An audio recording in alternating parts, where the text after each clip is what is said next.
네, 여러분 안녕하십니까. 이제 한동훈의 시간이 시작됐습니다. 한동훈으로 눈을 뜨고 한동훈으로 잠자리에 드는 그런 시간이 이제 앞으로 몇 달 동안 진행될 것이다. 이렇게 말씀드릴 수가 있겠습니다.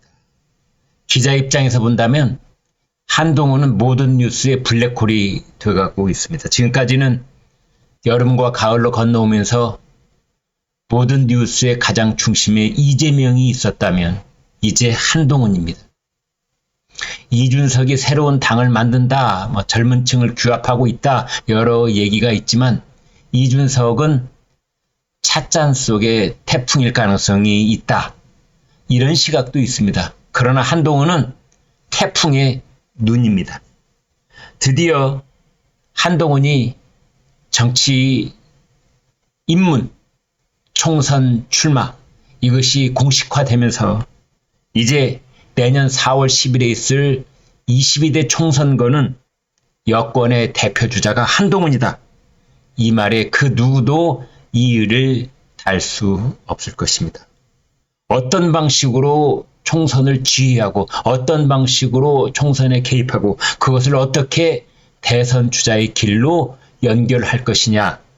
이것은 이제 각자의 분석과 여러 가지 얘기가 있습니다만 드디어 한동훈이 나는 대구를 사랑합니다. 대구 시민을 존중합니다. 존경합니다. 이 말을 하면서 한동훈의 정치 인생은 시작이 됐다. 그리고 한동훈의 운명과 대한민국의 운명은 상당 부분 서로 엮이지 않을 수 없게 됐다. 이렇게 말씀드릴 수가 있겠습니다. 12월 초 대대적인 개각이 지금 예상되어 있는데요. 그때 한동훈은 장관직에서 물러나서 본격적으로 총선 레이스에 뛰어들고 국민의힘에서도 역할을 맡게 되지 않을까 이렇게 예상해 볼 수 있겠습니다. 지금 국민의힘과 여권에서는 이번 총선의 승리를 위해서 모든 자원을 투입한다. 이런 전략입니다. 나중을 지금 내다보고 훗날을 기억하고 이러기에는 너무나 상황이 긴박하다. 이대로 가면 총선을 진다면 나중에 대선 전략이 무슨 소용이 있겠느냐 이런 말도 나오고 있는 겁니다. 이런 긴박한 상황인식에 한동훈 장관 본인도 그렇게 하겠다, 공감한다 이런 뜻을 밝히고 있고 윤석열 대통령도 이러한 방향에 대해서 찬성 입장으로 돌아선 것으로 보입니다. 그 이전까지 윤석열 대통령은 대권 주자로서의 한동훈을 더 많이 생각하고 있었던 것 같은데 아니다. 총선 투입이 더 긴박하다. 여기에 공감을 했다고 합니다. 결국 인유한의 혁신위원회도 그 최고의 혁신의 처음과 마지막 그 혁신의 끝판왕은 뭐냐? 그것은 한동훈 영입이다. 이렇게 볼 수 있는 겁니다. 한동훈이 말하는 바 대구 시민을 대단히 깊이 존경해 왔다라는 말은 곧 대한민국을 위해서 봉사할 시간이 왔다. 이런 뜻으로 읽어도 될 겁니다. 한동훈에게는 이제 여러 가지 시나리오가 앞에 놓여 있다고 볼 수가 있겠습니다. 첫 번째는 그렇습니다. 수도권에서 바람몰이를 해야 된다라는 긴박한 미션이 있는 겁니다. 여러분, 수도권의 국회의원 자리가 몇 자리인 줄 아십니까? 121자리가 있습니다. 서울, 경기, 인천 이 세 광역단체를 아우르는 그곳의 국회의원은 121명입니다. 그런데 이 121곳 지역구 중에 국민의힘이 몇 곳을 차지하고 있는 줄 아십니까? 불과 17. 7분의 1밖에 안 됩니다. 불과 17. 따라서 수도권 바람몰이가 그 어느 때보다도 절박하다. 이렇게 볼 수 있는 거고 그런 입장에서 본다면 한동훈은 서울 정치 1번지 종로 출마 그것이 정답 아니냐 이런 제안이 있습니다.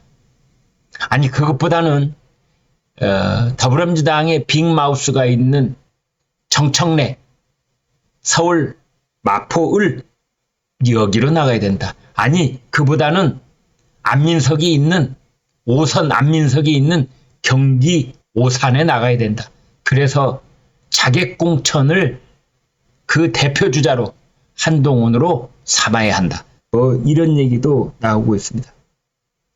그런가 하면 다른 한편에서는 한동훈이 비례대표 순번을 받아서 당선이 확실시되는 범위 안에서 비례대표 순번을 받아서 선거대책본부장 혹은 선거공동위원장, 그 명칭은 뭐래도 좋습니다만 아무튼 선거를 총괄적으로 지휘하고 책임질 수 있는 자리를 맡아서 선거를 끌고 가야 된다. 이런 말도 나오고 있습니다. 그런 한편에서는 끝까지 한동훈 장관은 역시 총선에 동원될 수는 있지만 출마 말고 총선을 도와주면서 자신의 대선 행보를 준비하는 것이 더 중요하지 않느냐, 이런 얘기도 나오고 있습니다. 그것은 바로 윤석열 모델이라고 하는 겁니다.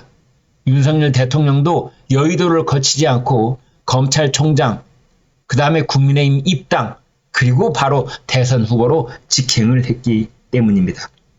이러한 경우는 국민의힘 인기보다는, 국민의힘 지지도보다는 한동훈 장관 개인의 인기가 훨씬 더 앞선다는 판단이 들 때 선택할 수 있는 옵션이라고 할 수 있겠습니다. 그런가 하면은 한동훈 장관이 패키지 등판을 하는 방법도 있다.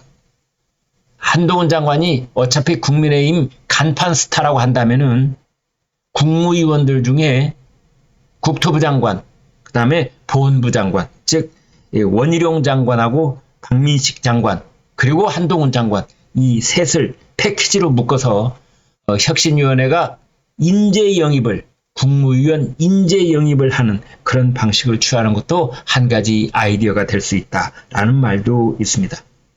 아무튼 정치인 한동훈, 지금까지는 검사 한동훈 그리고 법무장관 한동훈이었다면 이제 정치인 한동훈으로서의 이미지를 메이킹하고 그 콘셉트를 세운 다음에 정치에 본격적으로 나설 수 있다, 이런 말도 나오고 있습니다.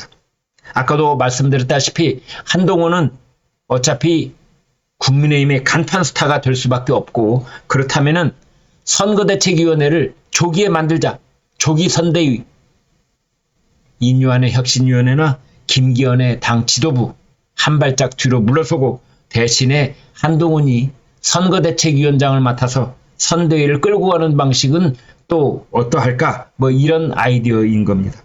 그때 한동훈에게 비상대권을 줘야 된다. 사실상 대통령 후보가 대통령 선거의 선거대책위원회를 끌고 가고 대통령 후보가 총선을 지휘하는 것처럼 한동훈에게 지금부터 비상당권을 주자. 비상대권 이전에 비상당권을 주자. 사실상 비상대책위원장, 비대위원장의 그런 직함에 걸맞는 그런 권한과 책임을 한동훈에게 줘서 비상당권을 가지고 조기 선거대책위원회를 지휘할 수 있도록 하자. 이런 이야기도 나오고 있다. 이렇게 말씀드릴 수가 있겠습니다. 아무튼 지난주부터 이번 주, 다음 주, 아무튼 상당 기간 동안 이제 우리나라 정치권은 한동훈이 지배하는, 한동훈이 블랙홀이 되는 한동훈의 시간이 열렸다고 볼 수 있겠습니다. 네, 여러분 고맙습니다.